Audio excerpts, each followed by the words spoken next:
And straight I will repair to the Curragh of Kildare. For it's there Atlantis, I'll the find Curragh of some. Kildare. What an intro song. Brings me all the way back to the glory days when Kildare were last winners of a Leinster Championship. I was only 5 years old. I actually couldn't tell you a thing about the game, to be fair, but that is why we are doing this podcast. Welcome to season one, episode one of Lilies Livin, a limited series podcast where myself, Brian Mack, and my co host, Kev O'Neill, will try to have a chat with some legends of Kildare GAA, talk to them about their time with Kildare, some stories from some of their biggest matches over the past 20 years. There might be some past players, maybe some notable Kildare names. Whoever will answer my Twitter DMs, really. Kev, welcome. You approached me a few weeks back with this idea. Do you want to maybe give an explanation as to why we're doing this? Because to be fair, we're not stereotypical Gawheads, are we? We've no involvement in any clubs. We're, I would say, passionate GAA supporters. We go to games when we can. So why are we doing a podcast about GAA in Kildare? It's a very good question, and I think this question will probably pop up a couple of times down the next couple of weeks, Brian. But look, from my side, you're dead right. I dropped you a message. I think it was even before Christmas. Maybe the initial idea came to me. But you're right. There's a serious gap in the market. From what I can find.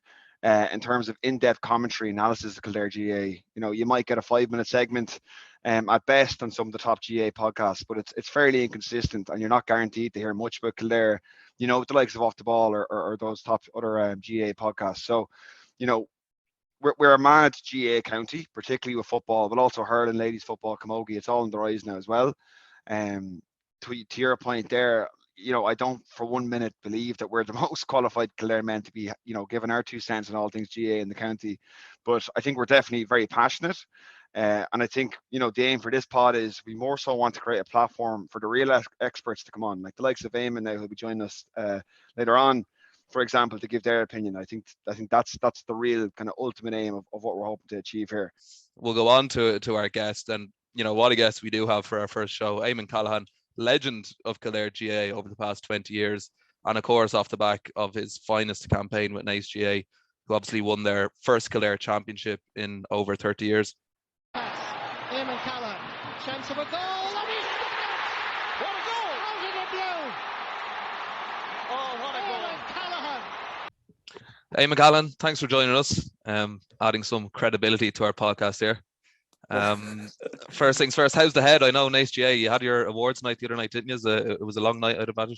Yeah, no, it was there the other night. Yeah, it was brilliant. It was great. It was great to have it. I suppose we've been at those over the last number of years, but we didn't really have a whole lot to celebrate. So, yeah, no, it was great. It was out in Killashee there, so usually we would have it in the club, but I think just with the amount of people that wanted to go and the kind of with the club, with the football and the hurling, having all the success we had last year, I think they just moved it to Killashee for numbers wise. But it was brilliant. Yeah, it was a great night out.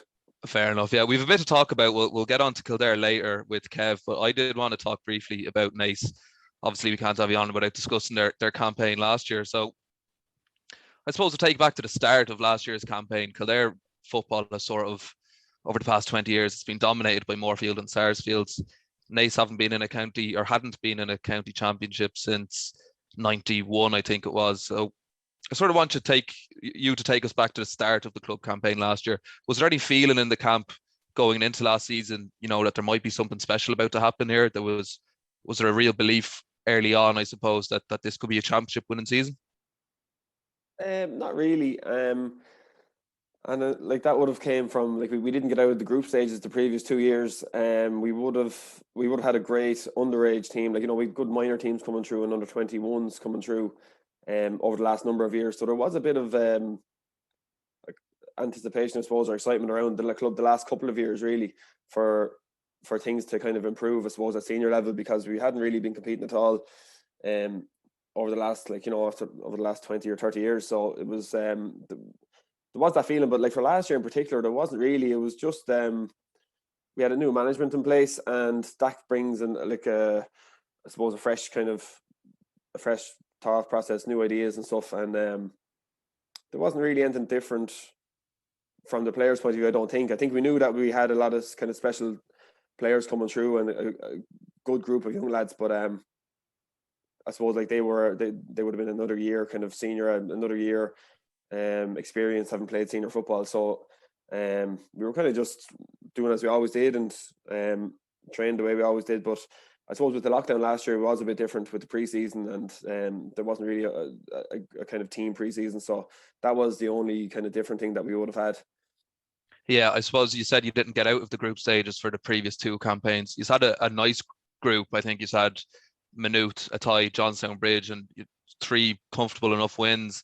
Then you have a nice quarter final on paper, I suppose. No disrespect to Carberry, you bet them comfortably. And then I think it was before the semi-final, it was all sort of changed behind the scenes. It was documented in some local and national media that there was no manager at Naas all of a sudden. And I think it was yourself and Owen Doyle took charge, I believe. How did that come about? Were you asked or did you volunteer? No, like when that happened, it was only a week, I think, before that all happened a week before the semi-final, and we hadn't been. Like I myself, I've been playing for Naas for 22 years, and I think I've only played in 1 semi-final. So, it was a week before the semi-final. It was a massive game for us. Like it was a huge game for the club, like for everyone involved in the club. And when that happened, we didn't really have time to act on it. Really, it just kind of happened that week, and a couple of players just talked about it. We've kind of 5 or 6 kind of more senior lads in the team just had a kind of a meeting and see what the hell we were going to do. Like, but we had like a lot of options. We teased out a lot of different options, but after kind of a couple of meetings and a couple of days happened or passed, we just it was Owen Doyle really that took over. That he was going to step up and manage the team, and we were all 100% behind that. Like and so we just had to run that by the players then. The rest of the squad and make sure that they were okay with it, which obviously there was no problem with it.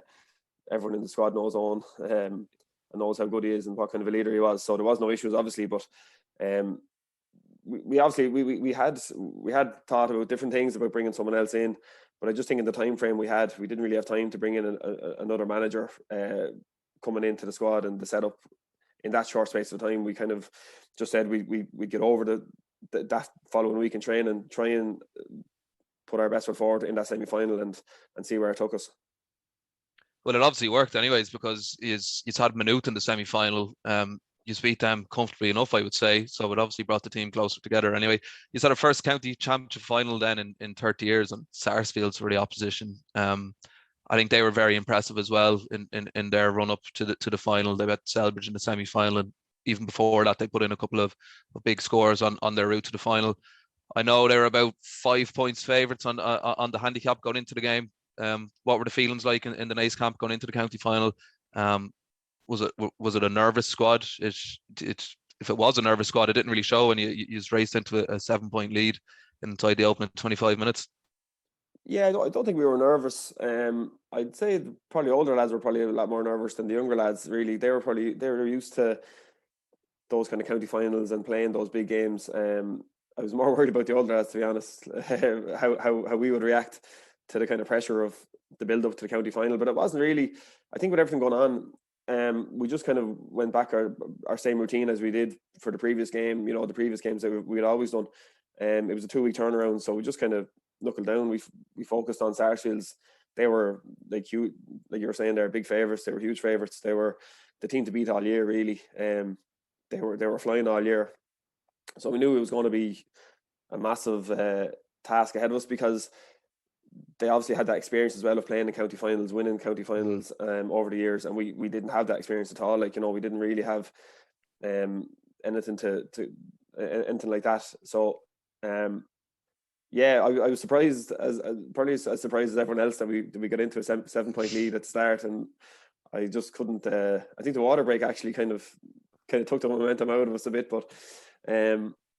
Like you kind of saw at the end of that game how we were just hanging on for dear life, and like Sarsfields really kind of showed their experience there. Like, they were just bombarding us really for the last 10 or 15 minutes, and we were just hanging on. And you were just waiting for the line, really, weren't you? It was stop. It was crazy, and like it was just so hectic, and we were a man down with a black card, and they just were all over us, like, so. It was just really hanging on, and we eventually just got over, like, got that point at the end, really, to kind of finish off the game. But it was a crazy game, really. Yeah, it was Paul McDermott who popped over that point. What did you know that was the last kick even before the final whistle? That was it. We've done this. Yeah, because we had a free before that. We actually had a free ourselves, and it was the first time we basically got our hands on the ball in about 10 minutes, I'd say. But we got a free up the other end inside the 45, and I remember thinking, geez, if we put this dead now, like, he'll probably blow it. I think time was just about up, but it was a bit far out, I think. I think Darragh Corwin was taking the free, but he went short with it, which was fine, whatever. But when he dropped the ball short, then I was thinking, oh my God, he's going to play another attack here. And he kind of did, like, he kind of let it play, and I couldn't believe it. Like, I was like, oh Jesus, what? Like, I was thinking, geez, we should have just drove that ball over the stand or whatever from the free kick, or just to get the ball out of play. But yeah, like, once we got the ball back off that kind of that play, and I knew then if we just held it for a couple of seconds, even, that he would have blown it, like, because he'd kind of ran over, I think, another 30 seconds a minute. So I was kind of, once we got our hands on that ball and kept it for a few seconds, I kind of knew it was up. Pure relief. Was that the sort of overriding emotion at the final whistle? Oh yeah, I don't even know how it was happening, to be honest. It was just mental. Like, I just ran around the pitch like a lunatic. I just ran down the sideline, and I kind of ended up away from all the players, actually. So I had to make my way back up to the players, but it took me a while to get back up there because we were stopped by all the supporters coming onto the pitch and stuff. But it was just some feeling, yeah, like, it's unbelievable. And this is something I've always wanted to know, even in the after the celebrations and stuff. You're after winning the Kildare Championship, but now you've a Leinster Championship to look forward to. How hard is it, after all the emotion, the relief of, finally winning the county championship, to get up and go again for a Leinster campaign? Like, I would say a lot of players could be forgiven for going on a 2-week bender. I'm not sure if it was 2 weeks, I think, before he's played Tullamore. And yeah, it was. And I think, to be fair, we were lucky enough with the Tullamore how it worked out, because they actually drew their county final with Road, so they had to go and play a replay, which gave us another week. I think it could have been 3 weeks. I think we were supposed to play in 2 weeks, but whatever it was, anyway, they drew. So the replay then was the following weekend, and we played them then the following weekend after that. So I think it was kind of a blessing that we had the that extra week, because we definitely needed it.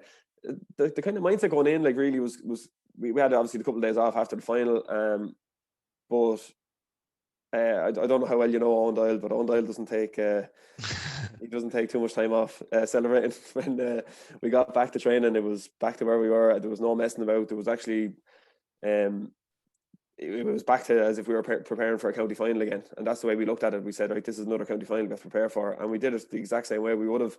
There was no really tapping ourselves on the back or thinking we were great lads or anything. We trained hard those couple of weeks to get back up to speed, and that was it. Yeah, that was another kind of a crazy. I actually thought we were fairly comfortable. We actually played very well in that game. We conceded 2 quick goals in the second half, which just flipped again on its head, and we ended up chasing them then for the last 10 minutes or whatever. And then, like you said there, that fluke goal we got at the end, I don't know how. That was incredible. I still can't believe how that even happened, or how we got that lucky to get that goal. But to win it on that kick was mental as well. But I thought we did deserve it, to be honest, from the game as a whole. But no, it was definitely. It was definitely. He's got the rub of the green at the end. Anyway, Yeah. that set up a quarter final against Pleasanton. You bet them comfortably enough. I think you were heavily fancied to beat them, and then that was the quarter final, and then that win set up a semi final against Shelmaliers of Wexford, who you went into that game favourites as well. How big of an honour was it for you to captain your club to a day out in Croke Park? Obviously, you've played there countless times for Kildare, but I'd imagine this one was a lot different. I would imagine many of the squad hadn't played in Croke Park before. Was it hard to keep their feet on the ground and not be overawed by the occasion? Yeah, and I think that was probably one of our worst kind of performances, I think, in the year, really. And I think that kind of showed that, like, we had a fair bit of experience, like, fair bit of lads had played there with the hurlers. We had lads who had played previously in the Hogan Cup final 3 years ago. So there was lads they had played there before, a good few of them, but there was a few who hadn't. And yeah, it was just weird. It was weird. It was very strange, kind of going up to Croke Park with your club mates and going in, because I've done it so many times with Kildare. it was like, you know, it didn't really have any effect on me, but I know like it was just weird going up with the lads, you know, like that you'd be just from the lads from your club and playing in Croke Park. I thought that like it was the whole atmosphere, the whole day, the whole build up to it, even during the match and everything. It was just strange. And with the crowd as well, like it was only I think 5,000 were allowed in, but it kind of Croke Park's a very eerie place and a very strange place to play when it's not, you know, if there's not 40,000 people in it, like you know, like 20,000 people in Croke Park is nearly half empty. You know, it's Yeah, nearly empty, yeah. and it's a very strange place to play. So they had that kind of element as well.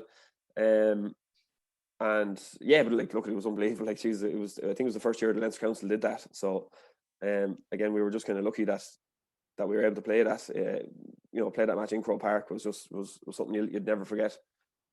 Yeah, well, heading into the last 10 minutes, you did say it wasn't probably Naas' finest performance of the campaign. You're 4 points down going into the last 10 minutes or so. Derek Herman scored a savage goal, and then you get a free. The referee says it's the last kick of the game. You step up, ice cold as always. Yeah, see, I'm not really free. I wouldn't really count myself. I'm not really a free taker, really. I'd only really taken frees in the last 3 or 4 years. So like Ronan Joyce would have been our free taker, or Neil Farher, like lads in the club, they would have always taken the frees when I was playing. So it was only in the last couple of years I started taking frees. So I wasn't really. It was the first time I'd ever actually had to take them free, where there was something on the line, like proper like last kick of the game. If you'd miss, you're out. Like, and that was obviously I'd never had to do that before. So, I was lucky enough. I kicked kind of 2 or 3 frees in that second half, from the pretty similar enough distance, like from where I kicked that last one. So I was kind of just in the same routine. Like I think if it had been my first one, say from, or, you know, into that goals or in that half, I might have been a bit more nervous, but I was fairly confident stepping over it. But yeah, I just kind of tried to remember just the routine and try to remember just like strike the ball as well as I did the previous 2 times, and just trying to block everything else out. But yeah, it was definitely probably the most pressurized kick I've had to kick in my life. But no, it was fine. Like, I wasn't as bad as I thought it would be. Kind of looking back on it, you kind of see how nerve-wracking it was for supporters maybe, or people looking on. But I didn't feel too bad, to be honest. But yeah, I don't know. You kicked on well in extra time. That set up obviously a return to Croker for the final against Kilmacud. Crokes. I watched Kilmacud in their county final against St. Jude's. They were 5 points down at one stage in that game. Then in their semi-final they played Port Tarleton as well, who were fancy to go toe to toe with Kilmacud, and they found themselves 5 points up against Kilmacud as well. In both games, Kilmacud rallied well. What was the mindset? You were going into this game as underdogs. What was the mindset like going into the final? Did you think, obviously you would have seen footage of those games as well, did you think that you sort of had to have a decent lead at half time because you knew that they were such a good second half team? We never really thought about it that way. Like, we never really focused on their second half, and maybe something we maybe should have done at half time, I think, because if you look, like back at their other games, the county final, the Port Ireland game, they really turned the screw in the second half on those teams, and they did the same with us, really. I just felt we lost that game in the first half. We kicked it away, really. With so many chances, good opportunities, and we missed a lot of them, you know. And at that level, you can't really miss those kind of chances. We went in a point down, and we realistically should have been, at least I felt anyway, the way we were playing, we could have been 2 or 3 up. And I think the halftime discussions would have been a bit different, you know. Once they came out in the second half, they were a point up. They kicked 1 or 2 points early on in the second half, and once they got 3 points ahead of us, they just kind of controlled the game, and they were excellent at that. In fairness, they just managed the game so well, kept the ball, frustrated us, and we couldn't get our hands on the ball. When we did, we were forcing things. So they showed their kind of experience there and just their quality in the second half. But I would have loved to seen how the second half would have gone if we had gone in 2 points up ourselves. You know, it would have been, they would have had to come out a bit more at us, and they wouldn't have been able to control it a bit more. But you're playing those kind of quality teams, you can't give them opportunities, or miss the opportunities that we missed. So yeah, it was hugely disappointing, really, to finish off on that note. But look, hopefully we can learn from that, and that will stand to us maybe in the Kildare Championship again if we ever kind of find ourselves in that situation. We'll go in and have I know Kev wants to get a bit of a dive into your inter-county career, and then we might have a look at Kildare's league campaign and their championship prospects as well. Yeah, absolutely. From my side then, Eamon, I suppose what I'd love to do now is look back at your glory days with Kildare over your tenure involved with the senior footballers. There wasn't too many. What's that? There wasn't too many. I will do a few highlights to go through here now. Don't worry about that. But and as Brian said, then we'll move on to the current setup then. But kind of for me, I think one of the best starting places would be the summer of 2010. If I can bring the listener back on that journey with us, and it's a lovely summer's day against Down in an All-Ireland semi-final. From our side, I'm sure Brian's the same as well.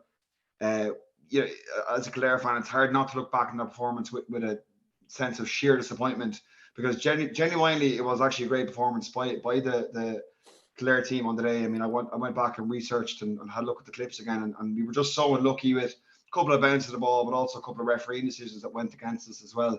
And I know you were heavily involved that day, and you actually got the opening score and popped up with a brilliant late goal in the second half.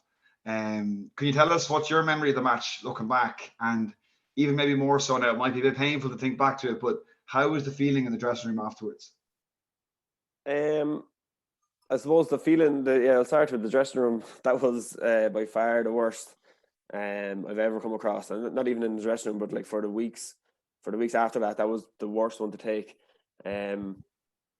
Just when you think about it, like we had obviously worked our way back that year after in the qualifiers after losing to Louth in the first round of Leinster, and we went on a run, and just the momentum that we gained through the qualifiers up to that point, and then beating Meath in the quarterfinal to get to an All-Ireland semi-final for the first time in I don't know how long.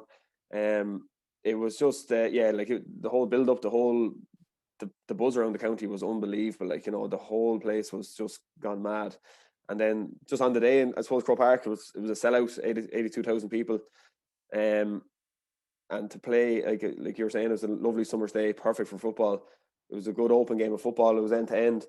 But yeah, I still look back in that with regret, like that we kind of let that one slip. I know there was refereeing decisions that definitely didn't go our way. And that's kind of frustrating to look back on. But I don't think we performed as well as we could have either. We didn't react even when the goal went. We were maybe might have been a couple of points up, or when the Benny Coulter goal went in, they kicked the next 3 points after that. So it was a 6-point swing in the first half, and we were chasing them after that really for the whole game.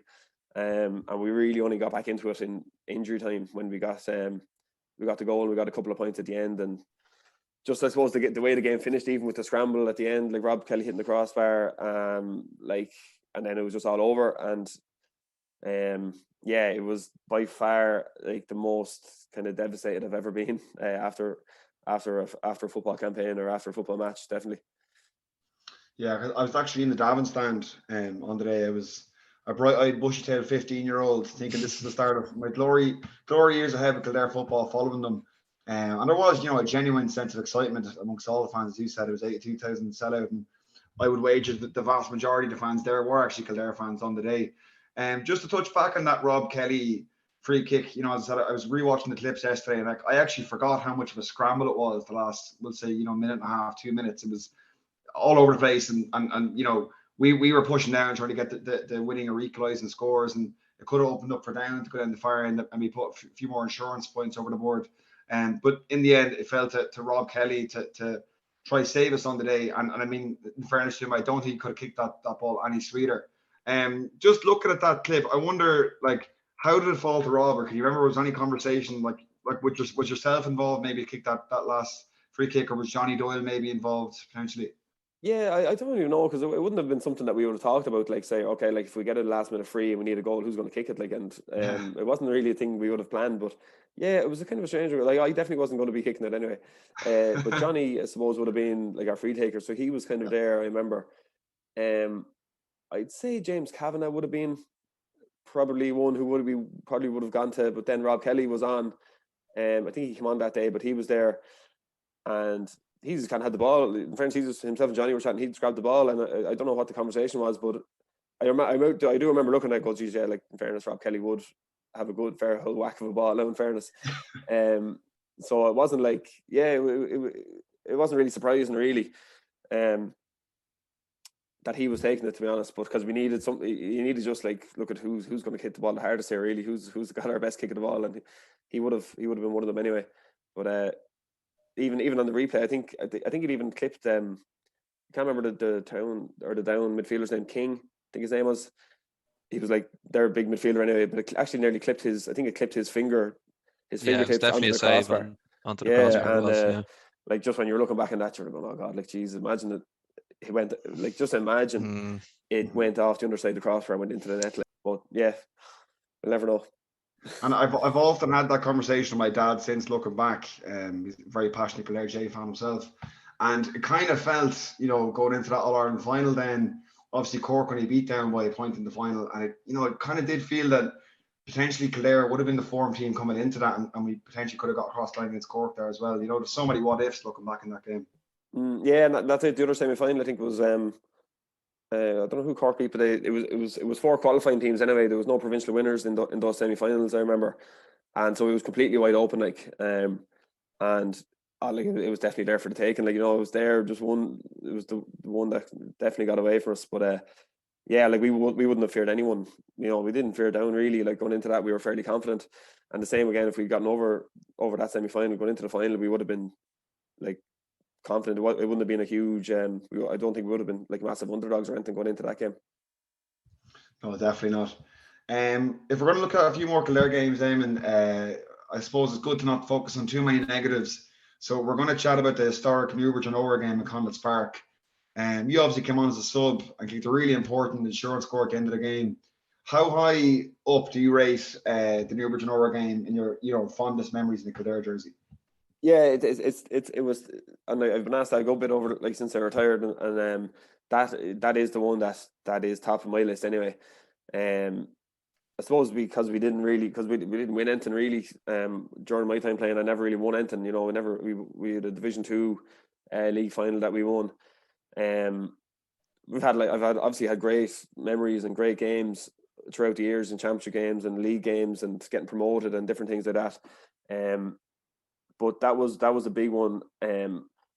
And not only because of the whole build up and the whole background to the week that was before us and the whole spectacle that it became because of our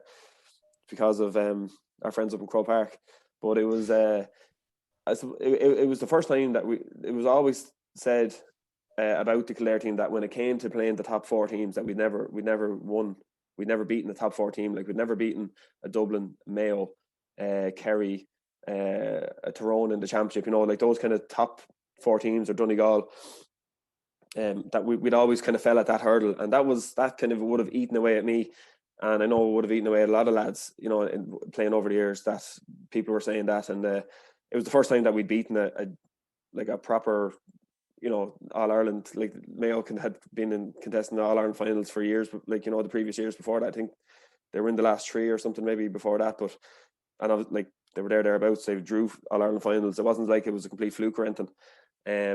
But to finally get over that hurdle was massive for me. And then just to do it in Newbridge, in Conlitz, and just the whole build up, the whole way, the whole game panned out beforehand, it just made it extra special, I suppose, with the kind of buzz around the whole country. It felt like the whole country had their eyes on Conlitz that day. Not looking at that, excluding the sort of Newbridge or Nowhere game against Mayo, how much of an advantage has it been for Kildare, or what was it for you playing home games in championship, or even league games? Because you look at the most recent campaign, when Kildare, we've just got relegated from Division 1, but all 5 of our points came from Conlitz, and we didn't pick up a point away from home. So was it always a huge factor? Were we always more comfortable playing at home? No, I probably say the opposite. I remember, like, maybe recently now, but maybe like back in those kind of days, 2010 or 2011, 2012, when we were going really well. We actually played a lot of our games in Tullamore. I remember playing games in Portlaoise. We actually had a home game, a championship game one year against Limerick, and we couldn't play it in Conlitz, and we played it in Portlaoise. And I think we actually preferred to play outside Conlitz. I'm not sure the dimensions or the of the pitch really suited us, to be honest. And I still think they don't. So I don't know what's changed this year. But geez, it's a real fortress now. Like, and you could see it this year when there was games in Newbridge. There was only one winner, really. You know, we like Kildare definitely played their best football. But I think that's nearly a mentality thing since the Newbridge or nowhere thing. I think other teams are actually kind of buying into this big fortress that Connacht is, and I actually think it's affecting them. It's more so than ourselves, because I actually don't think it's Connacht suits us at all. But because we would have always had kind of trouble there, to be honest, playing league games, or we'd nearly prefer to play on a bigger open pitch, or if we, we're playing Laois or playing Offaly, we definitely prefer them to play them in Tullamore or Tullamore or Portlaoise. Like, it's so I think that's kind of, I think it has an effect on the nearly other teams that it's kind of built up this thing now that since Newbridge nowhere that this is our big fortress. But we never thought it as players anyway when we were playing, I don't think. But no, it's great to have. Jesus, it's a brilliant plus to have. But sure, they're knocking it now and changing it around. So the first couple of years where we start getting a bit of success there. It's the time that they change it up. Change everything, yeah. Just then to kind of to maybe move away from the games as such, Eamonn, we might chat a bit more about the players and managers that you played under during your time with Kildare, and I was reading a couple of articles in the week, so correct me if I'm wrong on any of this, but I believe it was Mick O'Dwyer actually who gave you your debut back in 2002. Yeah, I played with the Clare 21s that year, and we had a decent enough run. I think Dublin beat us in the semi-final, Leinster semi-final, but I was called in after that for a match. Kildare seniors had a challenge game against Galway in Kilcullen, and I remember being called into that, and I was a sub or whatever. I just came on, I think, for the last 10 minutes. It was a kind of a token gesture. Now it wasn't really a thing. I wasn't really sure what the story was. I didn't know if I was just called in for the match or if I was called into the squad for training. So I didn't say anything. Then nobody told me anything. So I just kind of arrived at training the following Tuesday. Yeah, like there was no like WhatsApp groups written back then. It was a phone call. It was there was no like it was just a telephone call if you got, and that was it. But I just kind of rocked down to training. And I think they were kind of surprised to see. And I can't really remember, but I just remember thinking, because I'm not sure if I'm even supposed to be here. But I just trained. We trained away then for that year, that summer. It was Mick O'Dwyer's last year, and yeah, that was the start of it. Yeah, so I'm not sure if he was even supposed to be there, but I just kind of trotted along anyway.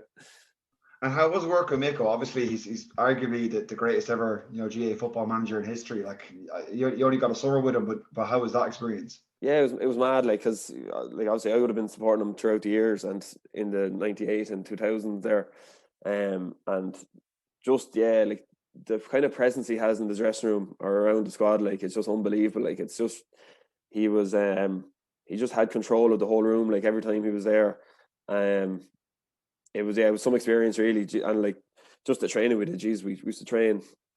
I remember thinking like, geez, how am I signing up for here? We used to go running in the Curragh, like during the summer, like when the ground would be hard and before championship games and that, and we'd arrive at training and we'd all just get in our cars and go to the Curragh, and that'd be like you'd be there for an hour and a half, running around, and he'd be in the car driving beside you, roaring out the window at you. But yeah, it was a mad experience really. But yeah, it was I suppose an honour to even share the same dressing room as him. It was just mad being there in the dressing room with those lads, like for big championship games that year. No, absolutely, and even in terms of players, then we'll touch on that in a minute. But there was just so many iconic, Kildare players who would have came through under Micko as well. So I can only imagine how great an experience that was. Obviously, you worked with a couple of different managers after Micko as well, the likes of McGeeney and Keane O'Neill as well. It's a tough question, but could you tell us which manager you enjoyed working with the most for the Kildare seniors? Yeah, like it would have been Kieran McGeeney for me, and like I don't think that's it would be a shock for anyone who knows me anyway. But it's I suppose when I was there, it was kind of I was kind of coming into my prime. When he came, I was around 25, and the previous years before that were fairly grim. Before we never really did anything. We struggled big time in the championship for the years before that. His first year came, even though Wicklow beat us in his first championship match up in Croke Park. We got to an All-Ireland quarter final that year, and I think that really kind of set us up. Then that was 2008, I think, and then I think from 2009 on, he kind of had he had a good control over us. You know what I mean? We all completely were buying into it then, and he had a good squad of players, in fairness, and I think he had a good core of lads there that kind of were able to take things to the next level. And like with him overseeing all that with his backroom team, and just the professionalism he brought, the honesty he brought, like it was just he was definitely my, I suppose, the one I would look to as being the most enjoyable anyway, and the most, you know, he's definitely the manager I would look up to the most from his time in Kildare. And yeah, like I think those years are definitely my kind of fondest memories. And do you think, no, 100%, I mean, I can clearly recall the excitement in the Kildare football team when he came in. He really brought us to another level. And sure, as we already said, we were kicking the ball away from getting to an All-Ireland final under McGeeney as well. Do you think potentially he could have stuck around for a few extra years? You know, I know it didn't end so nicely back in 2013 when he left the Kildare setup, but potentially, did you feel there was, you know, more with McGeeney to do? Oh yeah, like there was no doubt like that he was the only man for the job, really. You know, like at that time, what people forget, and like what drove me mad was that people had forgotten about. So like I remember people saying, "Oh, like we haven't won anything," and we hadn't. Like McGeeney's been here for 6 years, and we still haven't won anything, and we're not. You know, we need to. I don't know what people were thinking, to be honest, when they thought about changing. But anyway, like I was kind of remember the previous 6 years, say before he came, and I remember losing to Louth in the, you know, getting knocked out of the championship in Conlitz by Louth, losing to, you know, Wexford beat us, Westmeath beat us, knocked us out 1 year, Derry knocked us out. You know what I mean? Like it was kind of, it wasn't as if we were coming from a very kind of the bottom of the barrel really when he came, and he'd gotten us up to really being a consistently top 16. You know, every year he was nearly, you know, for his last 5 years. And what people forget as well is that he like that year, that his last year, 2013, he completely changed the squad. He you know, he made a lot of tough decisions. He brought in an awful lot of young lads. So the likes of Niall Kelly, Paul Cribben, Daniel Flynn, those kind of guys, David Hyland, Fergal Conway. He had brought all those lads in 2013, and we were in Division 1 at that time, and we finished I think third in the league, or we ended up contesting the Division 1 semi-final that year with a completely new panel, new bunch of players that he had kind of brought in and got them straight up into, like, you know, being a top contender in Division 1. And then Tyrone beat us in the qualifiers that year in Newbridge. And that was it, like, you know, and that's what I felt. I felt he was going to start another kind of run there with those kind of younger lads and bring them on, you know, even higher than where we were before that. I thought he was going to bring us to the next level. And you can see him with the work he's doing in Armagh now. He's had his chance and he's had his time there. He's 6-7 years in, and he's again now kind of bringing in new lads and freshening up the Armagh set up there at the moment. And they're, like, you know, they finished third in the League Division 1. It's very similar to the time he had in Kildare, I think. But I think Armagh just gave him that chance, gave him those extra couple of years, and you can see now that it's kind of the benefit that they have from that. Absolutely, it's an interesting point there you make about 2013, because it's almost an achievement in itself to, you know, breed new players into a squad. Like, it's not the easiest thing to do, and it's timing, and it's a lot of man management involved in that as well. So it's definitely a strength of McGeeney's for sure. Just to kind of focus on players then, and maybe away from managers, kind of in a similar vein to the great managers you work with, you've also played with some absolute legends of Kildare football, the likes of Dermot Earley, Johnny Doyle, obviously Glenn Ryan, who's in charge now. The list goes on. But another tough question for you: which player during your tenure with Kildare stands out to you as maybe the best, or whatever you want to take it, the one you enjoy playing with the most? Yeah, so like it's pretty much like it's just the current senior management team is where you go to. Like, you go to Glen Ryan, Rainbow, Early, Johnny Doyle. They're the kind of, you know, they're the kind of lads you're picking from. And I suppose for me, like, and like, there's not a whole lot in it really between them, but I would say Johnny Doyle. And it's not just the people would see obviously Johnny on the pitch kicking frees and like all that great. Like, he's our go-to man. He's got us out of so many holes in the past, and if the pressure was on, there's only one man you'd want kind of on the ball or on the field with you, would be Johnny. But what stood out to me was the stuff behind the scenes, or the people that probably wouldn't see, like how committed he was in training. The the drive he had in training, the passion he had for Kildare, it was unbelievable. Like the way he trained, the way he trained, like in Hawfield or there on a Tuesday and Thursday nights, like he emptied it every night, and a lot of people didn't see that. You know, the reason he was the best, and the reason why he was kicking those frees or kicking those balls, like kicking those scores over the bar, was because the lads who were marking him just could not outwork him. He outworked everybody. You know, for years in Kildare in training, and that's why it stands out to me that he was probably the best I played with.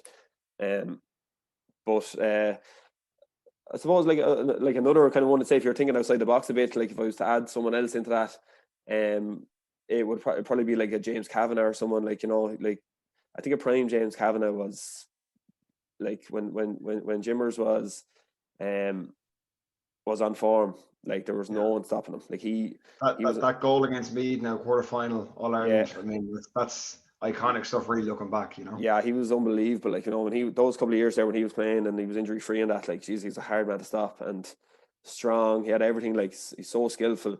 He was strong. He was fast. He was fit. He, you know, he had a great pair of hands. He had everything as well. Like, so, that would be my kind of a second one if I had to kind of think outside the box a bit. But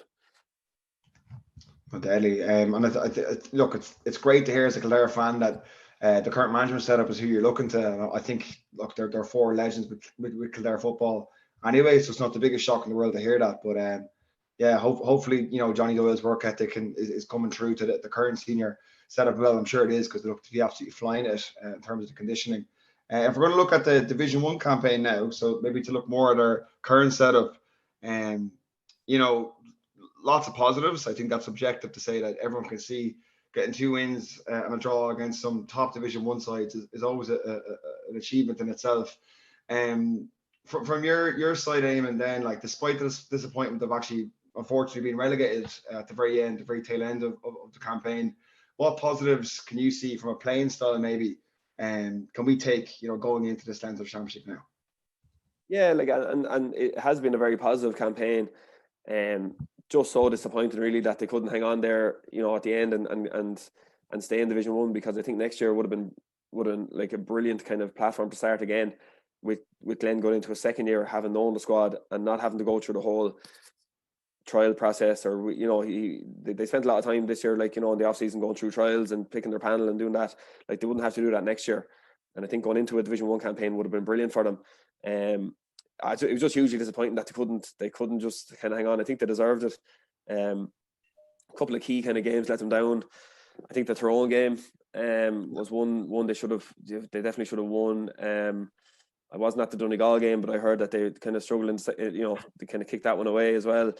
And the way it just kind of finished out was just kind of heartbreaking, because it kind of took a small bit of the gloss off all the positives that they had throughout the year, like, you know, playing so well against Kerry the first day, and then beating Dublin, and then, like, comprehensively beating Monaghan. Like, it was brilliant, but I suppose just the away form let us down, unfortunately. And look, Division 2 is going to be just as tough next year. It's a tricky enough division to get out of, you know, so it is tough, but you have to look at the positives now, really, and think of where they are, where they are now, and the championship's only around the corner, so they don't have too much time to be kind of feeling sorry for themselves. So I know they're working hard, and they're putting a lot of work in there in the last couple of weeks to get themselves right for the championship. And there's definitely, I suppose, a bit of expectation now that they can kick on and really compete for Leinster for the first time in a long time. And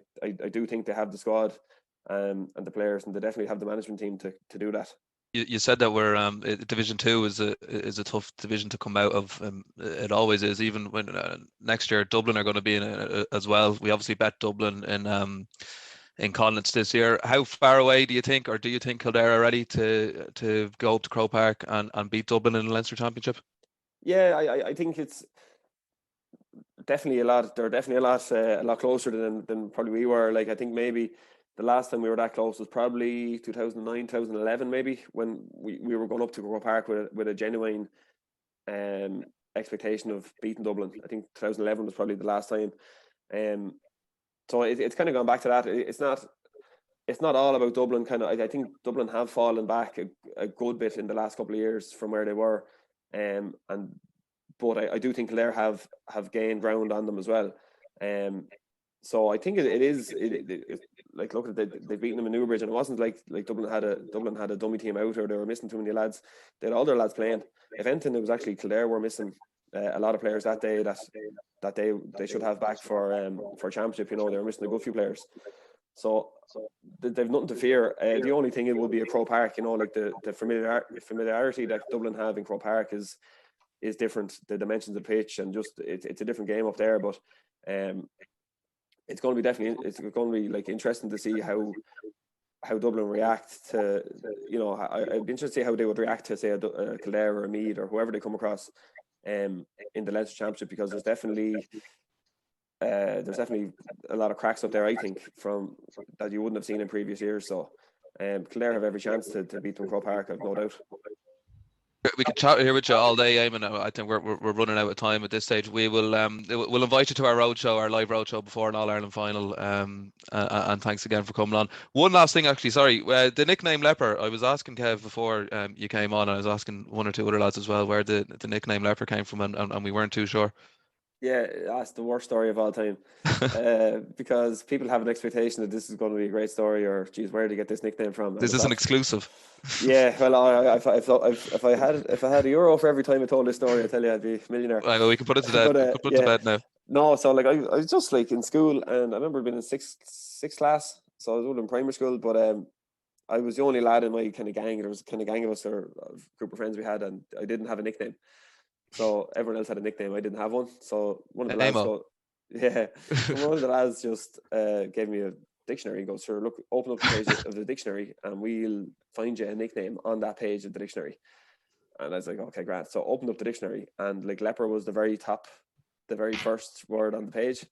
So they all started laughing and started calling me Leper, and that was grand. And then that was it, really. And I came in the next day in school, and the whole classroom was calling me Leper. And then the next day, there was other classrooms and other people that called me Leper.